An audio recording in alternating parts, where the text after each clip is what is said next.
我跟33合作3個月，我就問他說接下來我們要來談正式新的合約，你有沒有想你下一個階段你的薪資想要開多少？那你心中的價碼是多少？我自己心中有一個數字，那他自己心中有一個數字。他講完那個數字的時候，我就瞪大眼睛看着他，我就想說你怎麼會開這種價給自己？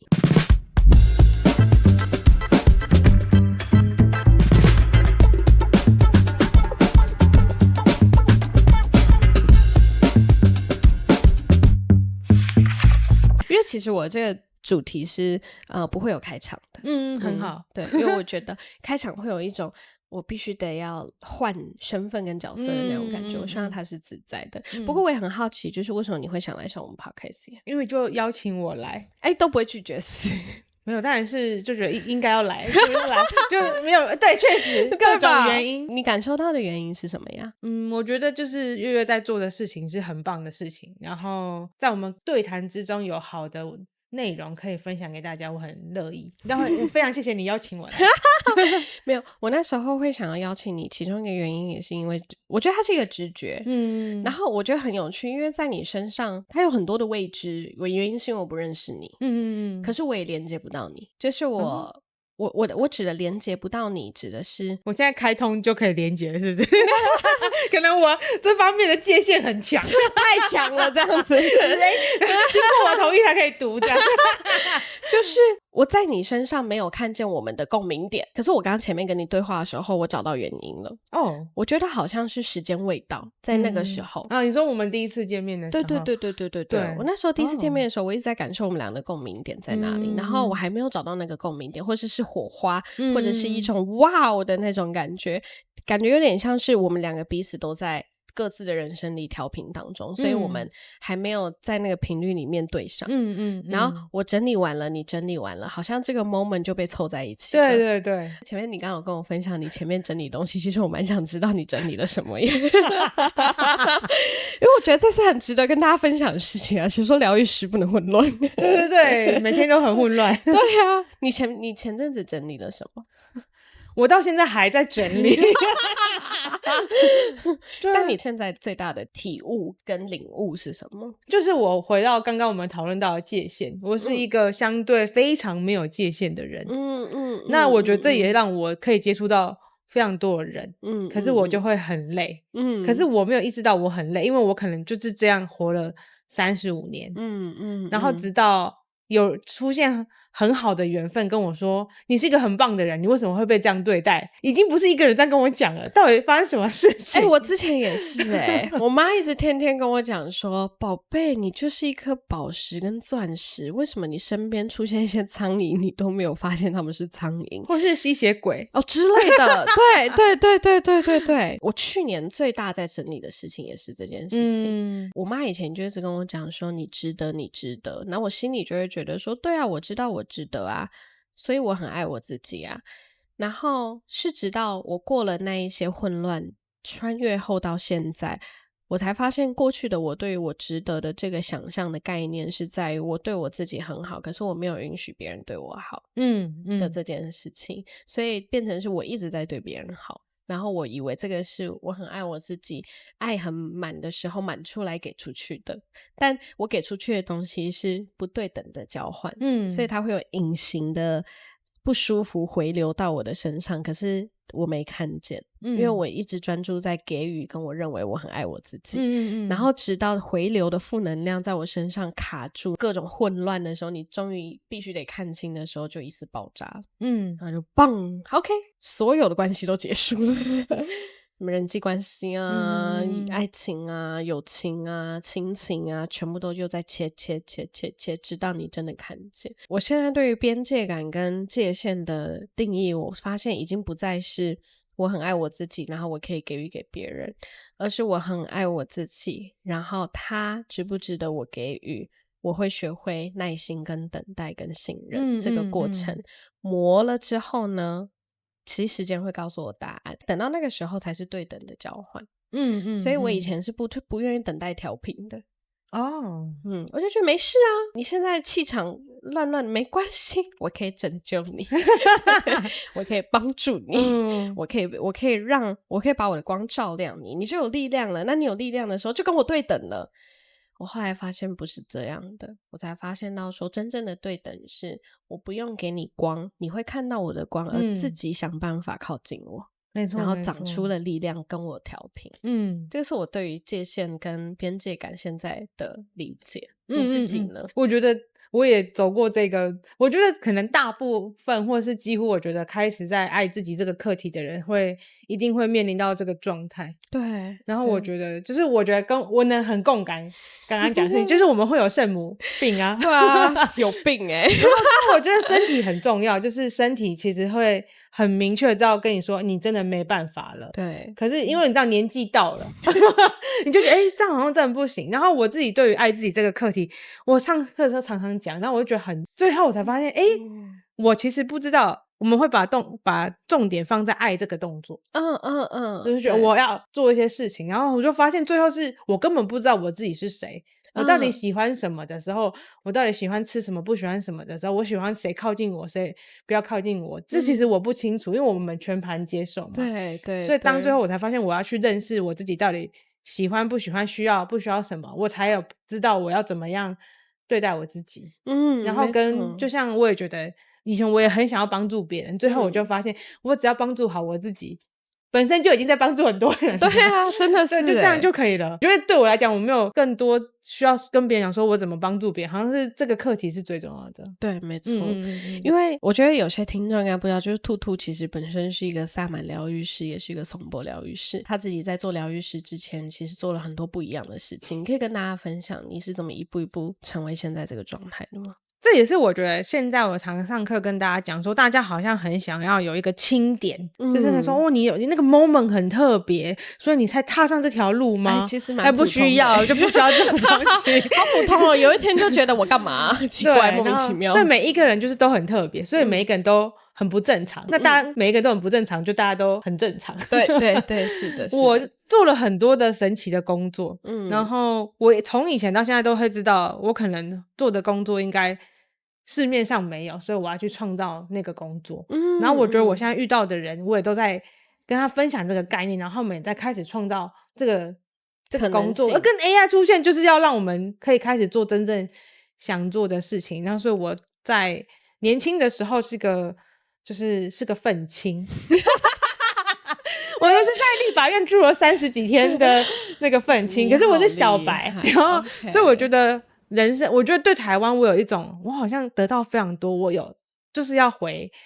然後跟我覺得那個可能我最後現在在知道我的體質的時候，我就覺得那個就是薩滿體質，就是跟土地很連結，然後我要為他發聲。對，就是那連結度很高。就是像我以前是屬於那種會幫別人帶環保餐具，然後只要沒有帶環保餐具，我說你在幹嘛？的那種類型，就是那種好像我們以前很壓力很大的那種。然後我就調整成我幫大家帶的那種路線。然後之後我就想說，原來是什麼星座的？水瓶。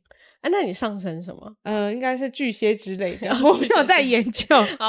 你也不知道你月亮是什麼的？對，要看一下。那沒事。然後我就做了，就是我在東南亞圈混了一下，就是我在一個書店工作蠻久的，因為那個工作一直可以做我想做的事情。就是那我是久待閒哦。對，然後之後我就去了人權博物館工作，也是在東南亞嗎？没有，就是在台灣那個人，对。然後就是我對於民主這件事情有非常多想法，很好，非常好。然後就是被啟蒙了啦。然後对，然後再就是我就因緣際會，我有當過媒體編輯，然後之後就因緣際會去了一個工作，然後老闆就突然說你要不要外派去曼谷？我想說哈，所以我在創業之前，我在曼谷待了快半年，然後就在那邊幫老闆開了一間咖啡店，也是其實就是一個很緣分，就是找朋友聊天，然後他說我現在會通靈，你要不要用這個方法探索自己？然後我就想說好啊，就是你也是就是 open mind， 我想說那我就學會了，然後就開始想說。我忘記講一個，就是我30歲的時候，你應該還沒30，我還沒，就是30歲的時候呢，你就會覺得30而立的感覺，不是30的時候你就覺得有些東西努力沒有用，我就要知道一些原廠設定，這叫做認清現實。對，然後我就去算命，我去上紫微斗數，那個老師那時候是2020年，然後那個老師就說你很適合做身心靈，那時候我身心靈3小我都不知道，然後我就因為我很喜歡學東西，透過學習逃避很多事情這樣，然後就學了那一年我就學了非常多的紫微啊。頌缽啊、催眠我都學了，可是因為腦容量已經不能再對，因為工作壓力，然後那時候我就學到頌缽，想說哦，這個很放鬆。我是一個3秒鐘就睡着的人，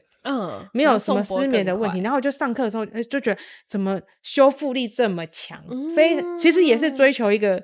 很高效率，我要趕快再產生生產力的一個的狀態下去學。然後直到我2023年學會薩滿之後，然後我就發現我好像敲頌缽的時候可以感應到一些東西，就是更更地底能量、下部世界的東西。我可以敲颂钵的时候感觉到大家脈輪的狀況，然後跟就是我會說請問你的靈魂想要告訴你愛的訊息是什麼？這也是我現在在做的方式。然後我才發現我有這樣的一個特質。然後當然也會，我相信月月應該也會經歷過抗拒的，有嗎？毫無抗拒。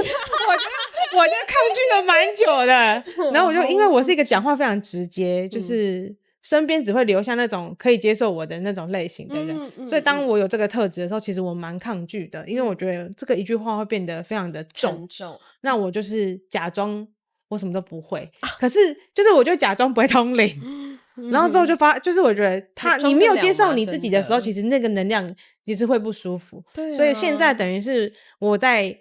就是我接受这個特質，那怎麼樣讓我最自在？然後我又不用一定要，像我覺得新型就是我們是新一代的通靈 New Age， 對 New Age， 就是我覺得有很多方式。然後我覺得台灣的神明也是非常，神明是非常彈性的，所以我們都會跟他協商說，那我適合做什麼。然後而且我覺得很有愛的神，他反而會跟你說，你不要做這麼多，你要回到你的生命，你到底想要做什麼？所以他們現在在更多的協助我去做創作，而不是只是做靈性的工作。而且傳統的薩滿其實不會只做靈性工作，因為你還是有你的人生，對，這樣的話其實會比較有餘裕，也比較開心。所以對我來講，其實我剛剛有跟月月分享，就是我現在才發現對我來講創作還是我的修行上。我有問過神明，我說要念經，他說不用去做創作。心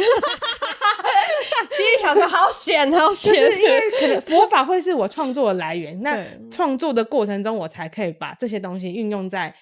我身上，然後分享給大家，這個比這邊念經重要很多。對，然後我曾經也看過，我某一次就是非常的執着，就是一個僧侶，然後想要翻譯佛法給大家，就是有一些執着，非常多的執着。我這一次就是要希望我可以放下，對，然後用有趣的方式跟大家分享。我覺得好，那我理解了，因為你是水瓶座，因为我是水瓶，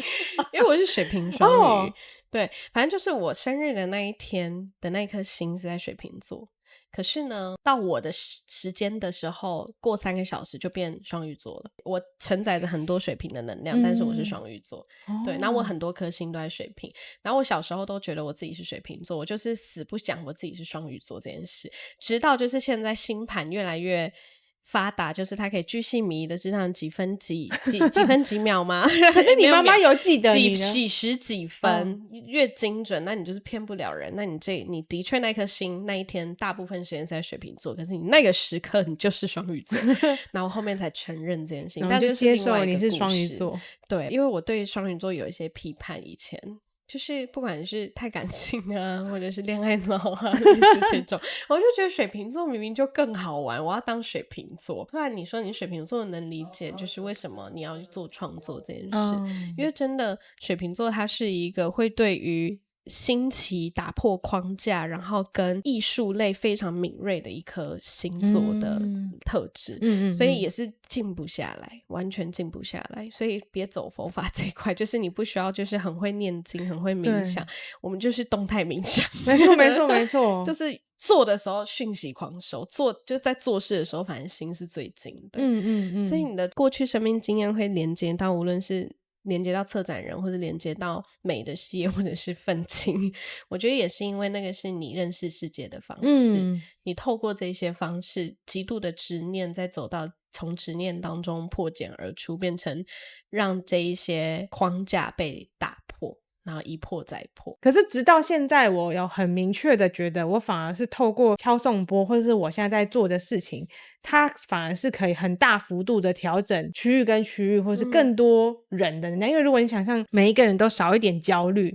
其實更靈活的、更自在的在這個地球生存、生活，然後我覺得這個比可能我以前抗議的那個來的有效。相對來說，我就覺得那個有該做的事情就是交給專業的人，我就做我的專業。你現在已經跨領域，對，就我就做我該做的事情，然後我就發現原來我們每個人只要做好自己天賦的事情，那每個人都在自己的崗位，其實就會過得很好。那你覺得你現在如何運用你的天賦啊？因为我覺得很多人也都會卡在這裡啊，就是我知道我喜歡做這個，可是我不知道它是不是真的可以帶給我創造跟價值的事，然後有那個勇氣去往那個方向。比如說策展，老實說策展真的賺錢嗎？不會，他不會賺錢。我覺得第一個是我覺得我很幸運，就是我覺得可以意識到有機會意識到自己天賦，然後用天賦去維持生活，它不是一個簡單的事情，可是它需要勇氣，因為你更重要的是你要相信自己可以，你可以真的離職然後探索嗎？這個是一個很多人他沒有辦法到這一個點，那我覺得那可能就是他這一世沒有需要到這個程度，他就是要當 NPC 很好啊，那我們就是可能沒有，我有設定我要做什麼，所以我覺得是我很幸運的，可能我有許願，或是我決定我這一世要來有一些規劃，我靈魂團隊有做一些規劃，我是不知道，然後所以我開始意識到，可是我就覺得最重要的是你學的那些方法，不管今天是一個身心靈坊，還是你只是去健身房，它是不是剛剛我跟月月講的，是不是這些方法是可以讓你擁有力量，相信自己的？我覺得最重要的就是那個回到自己這件事情，有非常多，你願不願意為自己負責？但很多人覺得負責任這個東西，大家就其實有蠻多矛盾的地方。舉例，我做了一個很瘋狂的事情，前陣子。你有什麼時候不瘋狂嗎？無時無刻。所以我很感謝我團隊都陪我一起發瘋這樣子。好，反正我在今年年初的時候決定我要帶一群我的徒弟出來，因為我發現我的靈魂想要去做更大更好玩的事情。所以我在昨天剛結束一個19人的師徒班，那我們這個師徒班會維持1整年，然後每個月會見面一次，然後其他時間是在線上共修，然後以靈氣為基礎去傳承這樣子。然後我就開始把我如何成為療癒師的生命歷程一一的分享給他們聽。其實我自己都有點忘記我一路是怎麼樣子走過來的，所以在跟他們對話過程當中，我也挖了很多我自己過去的事情。因為它是一個很龐大的場域，跟你必須得要真的100%為自己負責任，所以我在初期的時候，我大概訓話訓了一整天，就是在說，你真的有準備好了嗎？還是你只是覺得你想被看見？然後我就陪他們去校準什麼叫做100%的為自己負責任。然後就問他們說，你覺得負責任是什麼？他們很多人就留言說 OK， 對他來講負責任他可能是代表為自己的選擇負責，然後犯錯了依然去承擔等等等等等等。然後我就跟他們講說，其實100%的為自己負責任，它是一個簡單到今天你是一個很內向的人，不敢拿起麥克風，那你今天要成為老師，你就是得要逼自己拿起麥克風的這個刻意練習的行為，是會讓自己痛苦且不舒服的。當你能夠願意讓這些痛苦跟不舒服，哪怕是拿一個炭在你的身上刺痛的這樣貼在你身上，你都要接納它的這一個臣服，它才是100%的為自己負責任。但是很多人對於100%為自己負責任，真的都是停留在沒關係啊，如果我今天做錯了就做錯了。我覺得他並不那麼精準，我覺得更多為自己負責任是有關係，可是我接納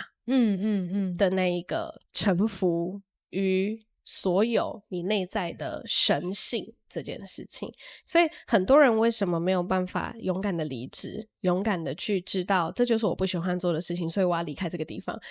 勇敢的知道其實你就是在這個權威底下沒有做你自己，你就是需要做一些突破跟轉變，是因為他不知道他內在其實有一個神性是存在，而且無條件的支持他的。所以當不相信的時候，你自然就會臣服於別人，所以你的負責任是負責在別人有機會為你承擔一部分的責任之後，我在那個剩下的為自己負責任而已。我能共感這件事情，是我覺得我就是在剛剛跟月月私底下分享的時候，我就會發現那就是想要偷懶。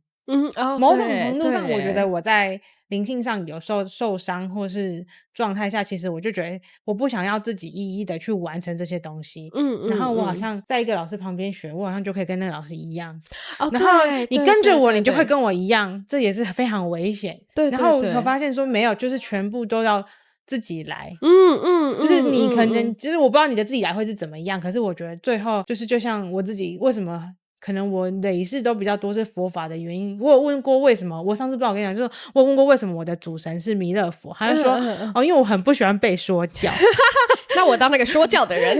不然就溫柔說教我的人。然後所以我就想，因為佛法的方式是這邊有個道，然後你自己走上你的道。对，那我覺得這個是相對就是大家有沒有願意走上那個道很重要。然后我覺得每一個人都有他適合的方式，可能對我來講，我現在也會覺得可以一直在崗位上工作的人，他們是非常勇敢的，就在他們的生命路途，我們因為每個人不一樣，那我可能跟我們比較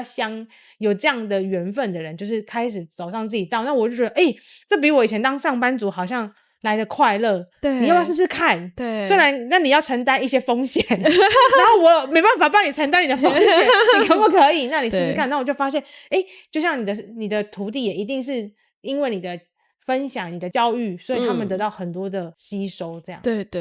的確是。所以我那時候就就是所謂的訓話，我就是真的想要讓你們知道說，當一個有影響力的人不容易耶。你真的想要有影響力，你是要很有勇氣的，就是要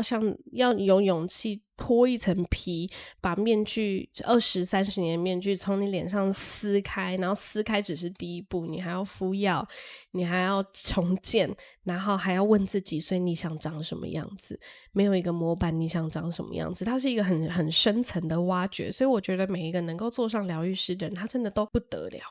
他過去一定發生了很多事情。我很好奇你為什麼會，就是因為我的課也會在一開始講明一些事情跟你一樣。對，然後所以我覺得最後我就是跟宇宙許願說，只要這種人來就好，其他的人去找別人反正也接不到我們。可是我覺得你會這樣教，或是說你一開始就把這個 mindset 設定的很清楚的原因是什麼？不要來亂了。我覺得很核心的就是太多人不知道自己要幹嘛了，所以如果我們沒有在認知上對齊，其實會有很多的不平衡出現。其實要成為一位有影響力的光之工作者，你必須得要跟這個不平衡共處到舒服，來到一個頻率之後，你才不會創造更多的課題給自己。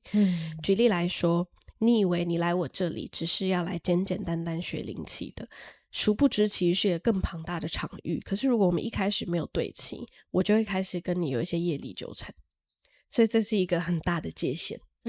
他會覺得說，月月這跟我期待的不一樣，月月我原本沒有想要這麼做的，月月你為什麼要這樣？我無法理解你。那我心裡想說，無法理解那就離開。所以我覺得這是一個很重要的調頻或者是氣，去讓大家知道說，就是這個場域就是有它的遊戲規則。如果你感覺到任何的不舒服，你感覺到任何的不適應，那不適合你，那我們就到這裡就好。我甚至師徒制，我就跟他們講，我們5月20號開始嘛，我就說8月20號之前你都可以跟我提出退出申請，但我就只給你這2個月的時間，你只要這2個月內沒提出來，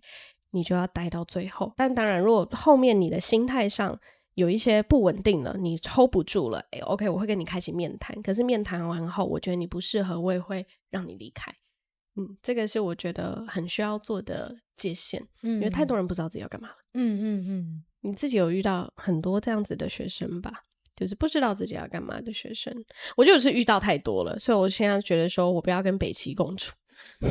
遇到不知道自己要幹嘛，然後所以我的路徑就會是教他們可以去知道自己要幹嘛的工具，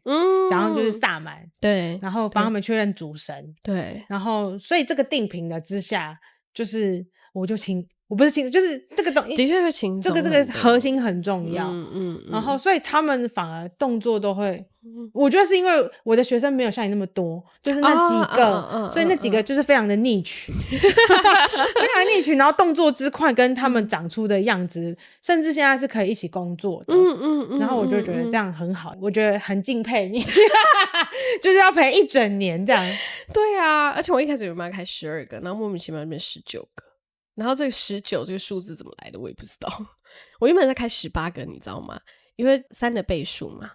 對，不知道為什麼突然有一天把名單打開的時候，怎麼變19個？那我心裡想說，好啦，冥冥之中應該有它的原因跟道理。我覺得也就看接下來會發生什麼樣的事情，因為我自己也覺得我應該開了這一班之後，我就不會可能啦，應該就不會再開了。我把我的100%的傳承在他們身上之後，我就要退到幕後去做幕後的事情，就讓他們在幕前開課了。這也是我人生這陣子很大的轉變。就很多人都問說，月因為我1年只在台灣開2堂課嘛，一次在5月，而且現在已經全部都結束了，下一次是11月，然後11月開完，我可能之後應該就真的不會再開了。這個也是我自己最近也还在探索新的自己。然後我發現，我覺得舊版本的我跟新版本的我，他必須得要有一个很有勇气的抉擇，就是如果我真的要往新版本的方向走的話，那我也许我就真的要懂得放下一些我以前習慣的東西，包含我習慣在舞台上當一個講師，我習慣開課跟很多的人互動，我有我的理念要傳承，所以我下一個階段的挑戰就是我敢不敢放權，把我的課綱全部給我的徒弟去教。我覺得這是我下一個階段的新嘗試。這是企業家的思維很好，系統化很重要。是的，所以這也是一直在慢慢練習的過程。所以之前有一個讀者他就跟我講說，我覺得月月你根本不是療癒師，你其實就是個創業家。你只是用創業家的方式做療癒，而很少人現在在做這件事情。可是這件事情對於未來而言是非常非常重要的。我也跟我的徒弟第一堂課就在講你跟錢的關係。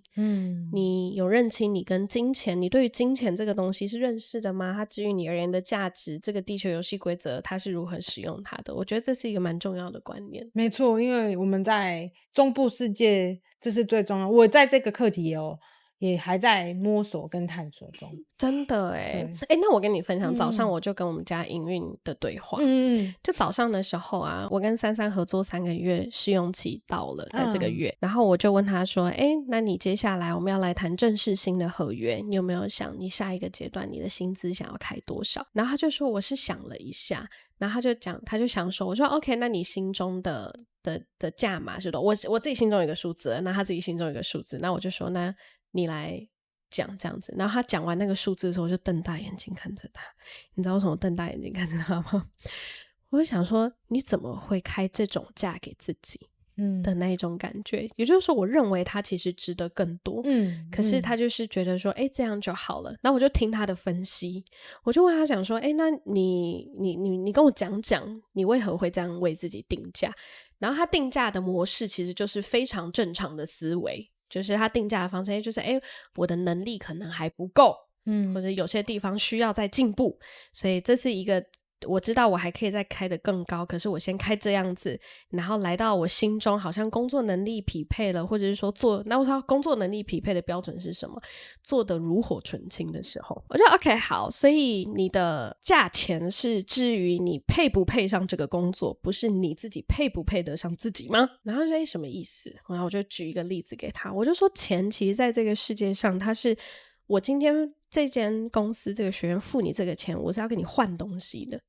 你換你的生命力給我，而不是時間哦。你交換生命力給我，你交換你的人生的色彩跟創造給我，所以你才可以讓這間學院有色彩、有創造、有生命力嘛，對不對？當你把錢換你的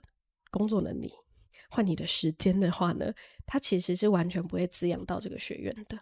所以我今天如果是換你的生命力，你在定自己價的時候，你就要去思考你的人生物質上需要多少錢滋養你的生命力，這就是你定價的方式。舉例來說，滋養你生命力的方式是我1個月要看1次展，我1個月要去參加1次音樂節，或者是看一部音樂劇，然後或者是我想要2-3個月出國一次去探索這個世界，然後我要把自己身體照顧好，所以我要買得起很多保健食品。我就說這些滋養你愛自己的基礎才是你定價的核心啊！你怎麼會拿你的工作能力跟時間來跟我交換呢？我這些錢是要拿來滋養你的，所以你應該要拿養得起你，我需要給你多少錢？我覺得因為你是一個很好的老闆啊，也是主要是我覺得我們都當過員工嘛，对，可是也当創業家的時候，當創業之後，我就會覺得天，跟我很明確的知道我在創造我的人生，我用我的意志在做我的事業，在做我想要做的事情，然後我可以找到一個人奉獻他的生命來幫助我的時候，我想說哇，我真的很感恩，所以說謝謝他。這個是我創業完之後覺得哇，就是當我真的在做我人生真的很想要做的事情，然後有一個人他認同，然後他願意用他的生命，他沒有做他的相對做我們東西的比例比較高嘛，對，雖然我們也會陪伴他們成長，或是沒有就是一起，可是我的意思說我很明確的知道他在為我做事的時候，這個東西其實是我是覺得要跪謝他們，我自己是這樣覺得啦。因為你可以想象，就是我們那麼熱衷於做自己的事情，可是他有一個人，然後他認同我們，然後又可以把它創造出來，所以確實他是一個非常很棒的，然後非常值得很多，不管是財富還是支持的這個狀態。可是我覺得那個也是我以前沒有當過創業者的時候無法理解的，我就會覺得我就是拿這個錢做這樣，可是因為我從來做每一個工作，我都是雖然拿這個薪水，我都多做非常多啦，工作狂。可是我覺得確實那個自我價值感這件事情我也是創業之後才發現，原來我可以創造出這麼屌的事情，對，這麼多的價值。我說，那我以前為什麼要幫別人工作？對呀，就是這是我作為創業家之後，我就想我以前到底為什麼要用這種方式生活？其實大家都可以，然後所以我也覺得。但好像都可以試看看創業。沒錯我是這樣覺得。他是啊，我覺得是的。所以我覺得無論是創業，或者是說你跟着創業家一起，我覺得無論在哪個角色裡面，你都必須在你在做的事情是有創造力的。我覺得有創造力的人，在他的生命當中，每個人都是他自己生命的創業家。那不一定是你真的 hold 一個公司，或者是你 hold 一個品牌。像我就覺得我身邊就現在的團隊，他們其實每個人都在各自的崗位成為創業家。比如說影像部的負責人，我們家30，他其實也在創造所有的影片跟生命力，然後讓地球玩家被大家看見跟有那樣子的感染力，所以都在這個創造的過程。所以無論你在做的策展還是做的課程，我覺得也是都在激發很多人去看見自己生命的創造可能性，因為主动帶他们去找自己的力量动物这件事情就是創造本身了。对，因為它真的非常抽象，超抽象的。你要不要跟聽眾講一下這過程大概長什麼樣子啊？就是我覺得他每次都很像在賣藥。哪一種藥？就是我會覺得他就是如果沒有好好教，或是因為我每次都，我常常說，我每次都問那個學員說，你有在看報名表嗎？沒有一個人，他們說我沒有看啊。因為報名表是不是很多行前須知？就是跟你說那個課在幹嘛哦，我就發現那個課也不是太便宜，也不是一個便宜的價格。對，可是他們就是我覺得是身心靈準備好了。跟我現在教過很多人之後，我就發現是他的主神也有放行讓他來跟我學。就覺得這老師可以帶給你什麼，請你來。因為我覺得我也在這個教學過程中發現，然後成為一個台灣薩滿。這是很想要在這邊跟大家分享的。就是我覺得在我一開始的時候，我也是懵懵懂懂的，就因為一開始我也是跟別人學的嘛，跟我的前合夥人學，然後我就收到一個訊息說，我2025年5月開始要教大家。然後我想說怎麼可能，就是我就是沒有，我覺得我沒有那個資格。我那時候覺得就是我探索自己或者做我自己的課題都還沒有那麼深，我怎麼來跟大家分享。然後確實在那個時間點的時候，就各種原因我只能開課了。對，然後那時候就是用我有的方法。那直到是因為我出現了一些夥伴，或是神明派了一些人其實我的學員，那他主要都是跟台灣的神明工作，然後現在教薩滿的時候，我當然因為我是頌缽師，所以我中間會有個 session 是敲海底輪，讓大家可以淨化海底輪去下部世界是更穩定的。对，然後再來就是場域很重要，就是我覺得探索身心靈這件事情，不是你靈性高不高，你收訊息收不收的厲害，這都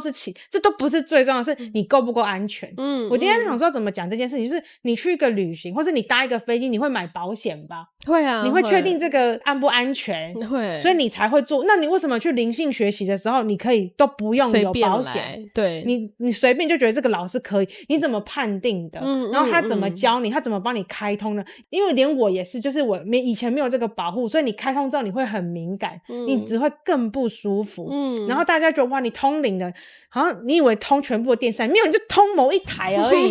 對，然後你就覺得我自己。就是自己可以了，可以了。可是其實我覺得他困難的點跟他難的點在於，其實你要接受一個更大的規則，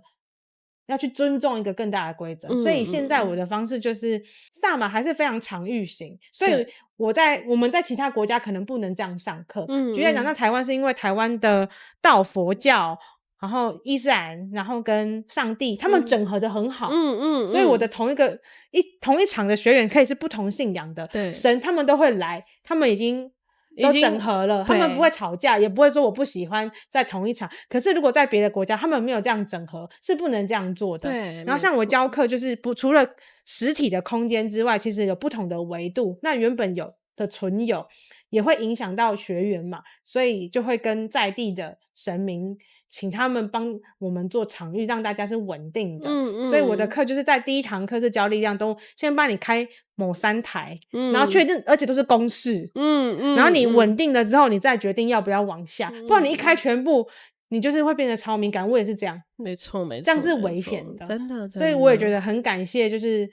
就是在地的神明們協助我護佑，對对對，然後這樣其實大家才會更安全。然後我發現就是這個方法也會很幫助大家回到自己的生命裡去探索，即使他只上了這堂課，光有一個保護你的能量都非常重要。那他整個過程會長什麼樣子？你說課嗎？對啊，首先就是跟你一樣，1個小時講薩滿是什麼，身心靈是怎麼運作的，對，你到底為什麼花錢來學這個，你學了這個東西，你以後還需要花錢去學別的東西嗎？因為其實邏輯其實是很一樣的，可是你只是因為你的靈魂特質適合這個方式，對对对，所以會教大家很認真的概念。通常有聽沒有懂，可是很多學員現在他可能上了1年半年之後，就會跟我說，他現在開始上手這個冥想的方法之後，他就會知道為什麼一開始那個很重要。就是靈性是非常危險的，其實是更多需要邊界感的。那這1小時在講這件事情，那再來就是我敲頌缽半小時，再來就是重頭戲帶大家去找力量動物。薩滿是一個什麼樣子？如果用你的語言，你會怎麼分享薩滿是什麼？薩滿是一個，我覺得它就是一個古老的智慧。它其實你在你的靈氣，它也算是薩滿嘛，它連接大自然的力量，只是用的方法不同。所以大家可以看《薩滿之路》這一本書，他就是一個博士叫麥可哈納，他以前是無神信仰，然後他是人類學家，他研究了非常多的部落，然後就發現怎麼在沒有醫學科學甚至沒有飛機的時候，這些部落應該不會認識彼此，可是為什麼方法很像？然後之後他就發现這就是天生，人天生就有這個能力。對，那有一個小朋友生病，他就去問那個說薩滿老師，這個就是可能就是他傳統的薩滿就是在幫助他的社群嘛。那傳統薩滿有療癒的，也會有攻擊型的，所以每一個人的，然後所以台灣也有台灣的，像我現在就長成台灣的薩滿，然後或者是台灣的原住民有原住民的薩滿，那是因為像南美洲不是會喝死藤水嘛？對啊，那就是因為他取得到這些東西呀。那我學的方法非常現代，我們用藍牙耳機聽薩滿鼓聲，我也不會敲鼓聲，什麼都不會，我只是對，就是我的特質是，我是一個很穩定，我是一個神明說我是一個記憶廣場，就是大家來到這裡會很穩定，然後可以來這邊創造，然後找到你需要的資訊跟資源。所以我在上薩滿課程的時候，其實我也不知道，我以前都不知道我在幹嘛，我就是帶大家穩定下去，然後得到，因為我是一個沒有什麼畫面的人，然後直到有一次有一個很多人來上我的課，或是通靈的人上我的課的時候，他就發現，他就說，哦，你有一個靈性辦公室哦什麼的，我說我沒看到，所以有很多的我不知道的地方的維度在工作，那確保大家安全去找到工作。然後很有趣的是，我就也會拜不同的神明，有緣的神明，然後台南舊靈北極殿的玄天上帝是很幫助我的一個神明在開這個課，然後他會幫我連接各個不同的神來協助我。那很有趣的是他有一個虎爺，然後每次拜虎爺的時候，有一次去拜他就炯炯有神的看着我，想說什麼意思？他是不是要跟我回家？因為他們常常會這樣跟我回家，這樣又變成力量動物。那你家也蠻大的，就是靈性的東西，我覺得蠻好的，不需要餵他們。然後他就跟我說，他很喜歡我的力量動物。我說哈，你怎麼知道我在教這個？然後他就說他要幫我把大家的動物趕到你的旁邊，因為常常我的課是就是以前一開始没有虎爺的時候會有點找不到，因為他動物可能在旁邊玩，他沒找到。自從連接這個虎爺之後呢，他就會把大家的動物趕到你旁邊，確保你馬上就找到。OK， 然後讓你可以找到你的動物。好可愛哦。對，那力量動物其實是主神。力量動物你有看哈利波特嗎？對，它就是一個護法的概念。那力量動物其實就是主神覺得你現在需要什麼樣的支持，需要什麼樣的力量，那他透過動物的方式給你資源。那有一些主神，像我有教過幾個學員，他們的個性跟他們的特質不一樣，他們會找不到動物，他們可能直接他的主神會直接派神給他守護。这也是我教了很多學員，所以收集了很多的資訊，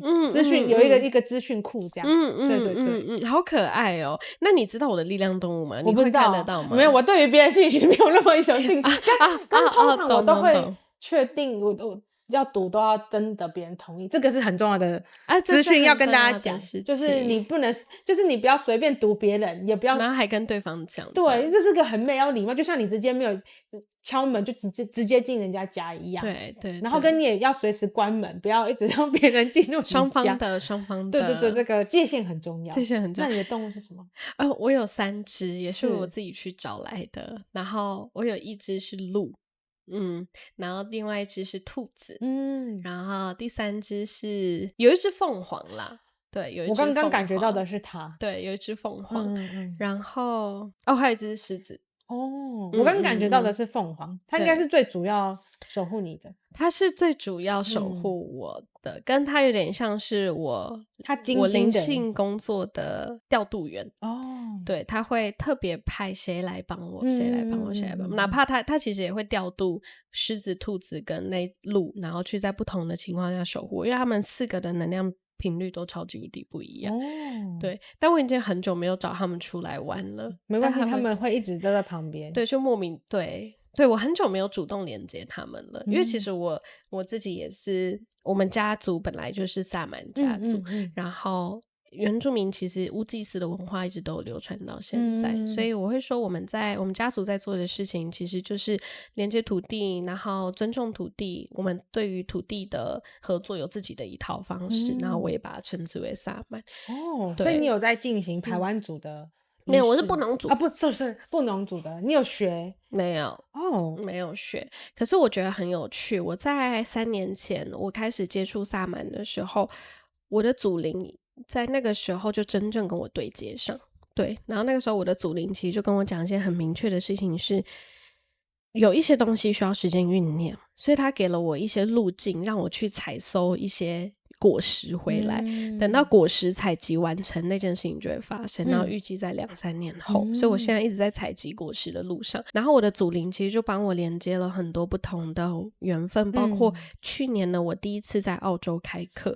也是我的祖靈安排的。他那個時候在前年的9月，我就看了一個影片，然後我就在看影片那個過程，那個影片其實也是一位巫祭司他在分享他的訓練過程，然後我就突然接到一個訊息是你要去澳洲跟紐西蘭的這片土地做一些事情，然後因為我以前的通靈管道還沒有那麼輕，所以我就屬於那種接到訊息我不會提案，我也就是純被動式接受，我就想澳洲跟紐西蘭，然後就我在去年8月的時候，我就用一些很莫名其妙的緣分，然後就去到了澳洲。當我決定的那一刻，我記得我應該是7月3號決定，然後我7月23號會到澳洲，所以20天後嘛。然後我用很趕耶，超級無敵趕的。然後我就是在1周之內把所有我要開的課程決定，然後開放表單，然後開始宣傳，然後就在2個禮拜之內聚集了超過50位學生在不同的課程裡面。我就覺得超級莫名其妙，因為就是在很短的时間內讓這件事情發生，甚至開課的地點 blah blah blah 簽證，然後就是好迅速就把它對齊了，上面幫你安排好，都是這樣，你要不要做而已。那邊想你要去澳洲開課，我也可以拒絕，可是我本人就是蠻聽話的，我就想說好，那我就去，我臣服然後我就去有什麼做不到的我勇敢然後呢我就去了之後，我就開始跟当地的土地对話，我才開始去感受得到為什麼有那麼多台灣人在澳洲。所以後来我其實前陣子年初的時候我就錄了一集為什麼那麼多台灣人去澳洲的 podcast， 然後所以有興趣的聽眾可以去聽。然後呢後來我今年就決定再回去，就是下禮拜對，下禮拜我就會再去一趟澳洲。然後這一次的澳洲就經過了快1年10個月的時間嘛，這一次回澳洲就突然連接到更深的緣分，就是去年連接過的學生就開始幫我對接更多的資源，所以我們會去墨爾本的一個私人莊園辦澳洲版的靈魂遊樂場，這些都是很莫名其妙連接到的緣分啊，或者是有幸受邀去參加他們一個職涯社團的論壇的講師等等的這些，然後我就覺得的確就是還有很多東西需要我去那片土地看看，然後下一個階段就是紐西蘭，所以就不知道會連接到什麼，然後後來我才問，然後因為紐西蘭的原住民其實跟台灣的原住民是同一個血脈的，沒錯沒錯，所以有些東西就是我現在在採集果實。對，你知道我以前不是做東南亞嗎？對對對，澳洲在東南亞是，就是在我們的政策裡面是東南亞，澳洲是在東南亞，因為我們是同一個區塊，对對，我不知道這件事。所以如果你要申請補助，東南亞澳洲是東南亞的補助的。然後確實我們的那個血脈血統這樣講蠻奇怪，可是我們其實語言是共通的，所以就很多東西好像等我這個果實採集完成之後，這一股薩滿的系統它就會被完成。我覺得它很像在你会覺得很像在拼拼圖，超像。就是我每次都會跟大家說，但你學完這個力量东翁之後呢，你再學那個我就會再教先連接主神，因為你需要一個最高的愛，確保你安全。我也不是最厲害的，你確保你的安全是主神，然後再探索你的七脈輪情，我是這樣設計的，情緒，然後再連接你的內在小孩，然後最後連接高我，這是我的設計。然後我就會跟他說，設計很棒。你上完課之後就開始拼拼圖，我以前也聽不太懂，現在我就可以理解。像我就覺得你應該就是跟澳洲跟大自然的靈魂是很接的。然後我自己在拼湊我的拼圖，跟大家分享，就是我的話，靈魂特質是有北歐的山神的分靈，所以我很喜歡大自然。然後我這一世就是我主要就是薩滿、道教跟佛法。那道教是就是我的外婆家，我的阿祖他現在是東港東龍宮的烏府千歲的分靈。然後所以我有海的力量，然後所以我覺得跟比起別人嘛，通靈的時候會很敏感。這也是我之後發現為什麼我很安全的原因，是因為阿祖都有在守護，阿祖有在保佑啦，巫山很強，然後是海洋的力量，然後我爸爸也是鹿港的力量，所以都是海的力量。然後最後是我就是發現我累世就是很喜歡出家，我到現在都還我莫名其妙，我就是一言不合我就出家。对，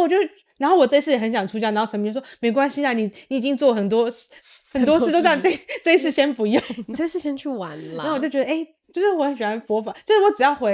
只要去拜佛法，我就好像回家的感覺。我也是我覺得所有的我們每個人的靈魂，它也不會只有人脈系或者是派系。就比如說我跟你喜馬拉雅很有緣分，可是我跟澳洲紐西蘭的土地很有緣分，我甚至還在連接歐洲那邊的，所以它就是一個四海為家。對，跟我們可能累世當了蠻多次人。對啊，你有多少能耐開啟多少平行時空，那就是你的本事了。所以我好開心你現在也開啟了好多東西。對，開啟了很多。可是我都會跟大家說，就是收集到那些最重要的是回到我現在的我想要怎麼做，对，那些只是一個訊息，对，你不要被那個東西覺得哦，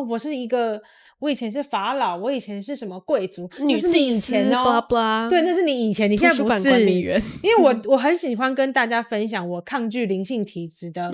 然後我就去薩滿冥想問說為什麼我這麼抗拒，就是我去買我這顆頌缽的時候是跟一個藏人買的，然後呢在跟他聊天的時候他一直跟我講說哦那個他們就是會轉世啊什麼的，我都假裝我第一次聽到，然後我就是假裝我不會通靈，然後我就回去問說為什麼我要抗拒我的通靈體質，然後我就看到的某一個畫面就是那世的我應該是古代人吧，就是也是個女生，然后她會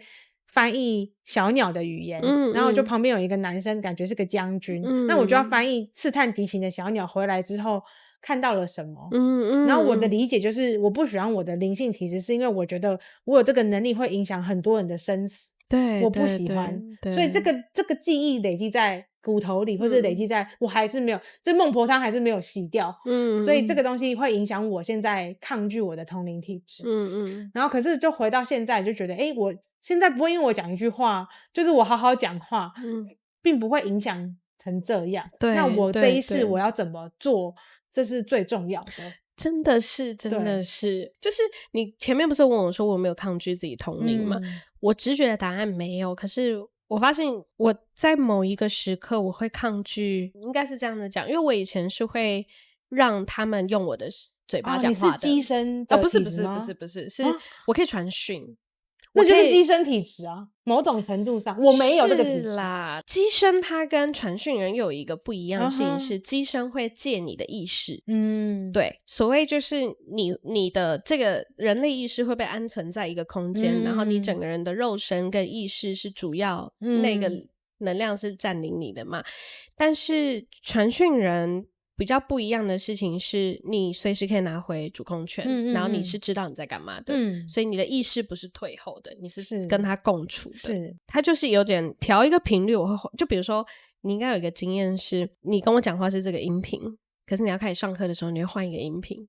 然後那個聲音會完全變得不同，是因為你連接你的高靈，然後讓他跟你共同支撐這一場課程嘛，一樣的概念，對。然後我以前會給他們身份，然後讓大家知道，比如說我之前有個指導靈叫大隊長，然後有一個指導靈叫拉拉，我自己都忘記他叫什麼名字了，因為我實在是因為他們其實就沒有名字，只是我硬給他一個名字。我的力量動物也是這樣，我有30-40隻動物，最後我都忘記，我說我都叫第一隻動物，就是他會自己 Q。對。最後都用形象你知道嗎？我根本不記得你叫什麼名字，你們自己看着辦。對，我發現我有一陣子是很想被看見的，所以我就會刻意用這樣的身份展現出來，就比如說這是大隊長講的話，那我就讓大隊長講話，那我就會閉上眼睛像傳訊，你知道阿莎老師嗎？我知道的傳訊方式一模一樣，對。然後可是我其實抗拒這種傳訊方式的到後面，因為我會覺得說他就是我啊，我的指導靈就是我，我的動物力量就是我，所有的身份都是我，所以此刻在這個地球生活的月月的力量沒有比他們還要弱，我就是我，所以我講話是有力量的，我不需要依靠任何的身份去讓大家知道說現在是這個管道在講話，所以他比我厲害。其實我覺得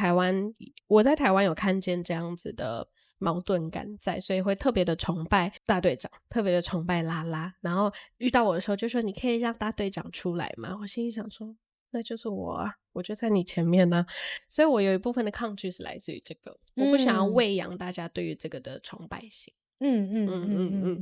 但我是很享受是通靈人的身份的。我覺得剛剛講的很對應你這個，我自己覺得在他在為什麼他對你來講很重要，是因為你不在場，當另外一個高我，雖然那還是你，可是你現在我在跟你現在的你是月月嘛，對，那個月月會在那個狀態下不存在，這可能是對於你來講是最更根本你在探討的，對，沒錯。所以今天我們是地球人，我們就當個好好玩的地球人，我們沒有比較，我們不需要依靠任何的靈力，其實我們就算沒有任何的工具，也是我在跟我徒弟講的，我就說你不需要任何的工具，你都有影響力，因為你所有的生命經驗都是淬煉你成為一個醒來的佛，因為佛陀也是啊，佛陀也不會施法，他其實就是把人生智慧活出來，就這樣。所以所有的療癒師也應該要是這樣子，不需要任何的框架跟外在的東西。对，我也是希望大家每個都是療癒師，就是常常會說，因為我們的課都不便宜嘛，對啊，然後所以我就會大家就會說，那我如果沒有辦法上課怎麼辦？我說沒有一定要上課啊，就是吃好睡好。吃好睡好就是最難的，對啊，很難，很多人做不到。還有好好呼吸，我就會發現，就是因為我探索療癒之後，就發現原來我就是跟我的身體很解離，這也是為什麼我現在要做那個展覽的原因。对，然後你如果有意識的話，你會發现我們常常憋氣，對，所以我們要記得好好呼吸。我們吃最多的東西是空氣，然後如果沒有呼吸，我們就會數掉了，真的。对，所以我也是在好好練習這件事情。那最後你有沒有想要跟听眾分享接下來的計劃，跟你想要跟他們說的話？我最近在準備一個展覽，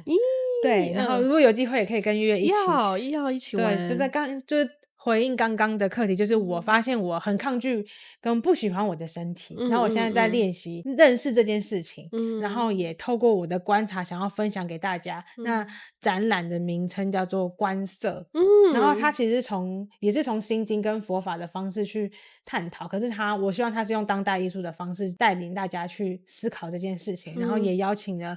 攝影師、陶藝家跟刺青師還有編織的藝術家一起想要去做這件事情，所以它可能會越來越的擴大，因為我覺得這個展覽在講就是我怎麼觀看自己，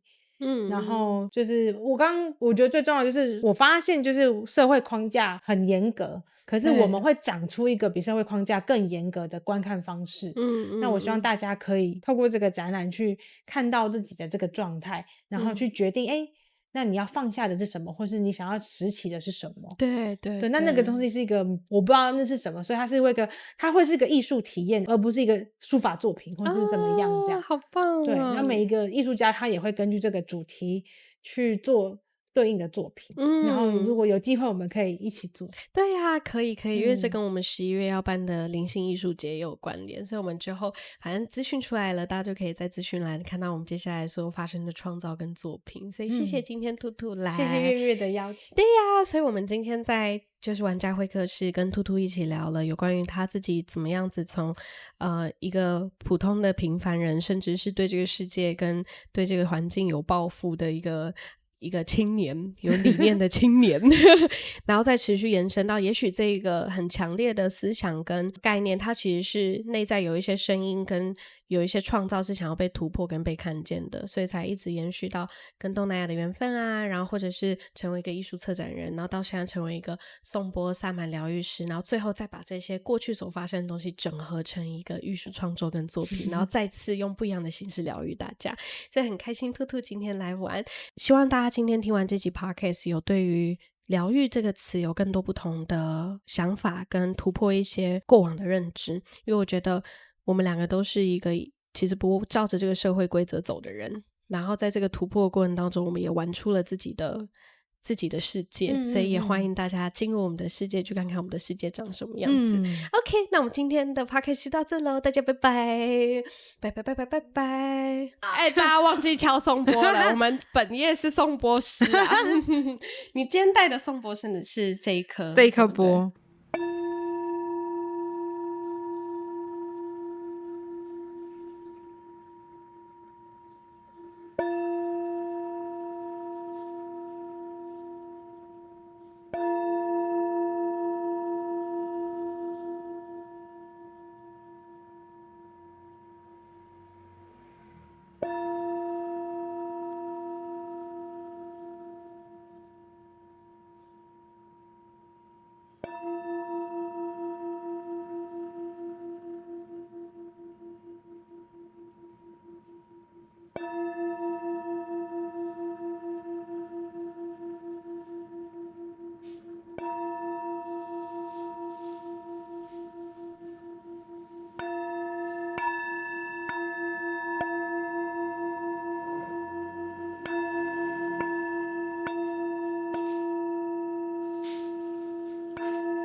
Hello， 所有地球玩家們，淼淼學院在今年上半年的所有課程都即將進入到尾聲，下半年的課程也慢慢出來了呀。我們在8月的學士大山的旅修，我們特別幫大家爭取到了更多的名額，所以現在的官網上其實都還有更多的名額可以上去報名。那我們在9月的時候呢，也幫大家爭取到更多的颂钵旅修的名額了。我們會帶大家去尼泊爾頌钵的發源地，打開一場聲音的7日旅修。我們接下來下半年的課程也都出來了，並且即將上架到官網。我們在11月的時候會辦不同的課程，而這一次比較特別的是，我們會在11月辦巨大版的靈魂遊樂場3天的靈性藝術季。我們在這裡會結合沉浸式的體驗、藝術家的展覽、聲音、音樂，還有不同大大小小的工作坊跟市集，聚集在這裡，讓大家來一場靈魂的盛宴。然後12月的時候，12月初會帶大家去清邁，12月底的時候會帶大家去巴厘島跨年。那這些資訊呢，都會即將上線到官網，你們可以隨時鎖定官方 LINE。那如果你是海外的朋友的話，我們也有 WhatsApp 的聯絡管道可以聯絡到我們。那所有的地球玩家們，我們就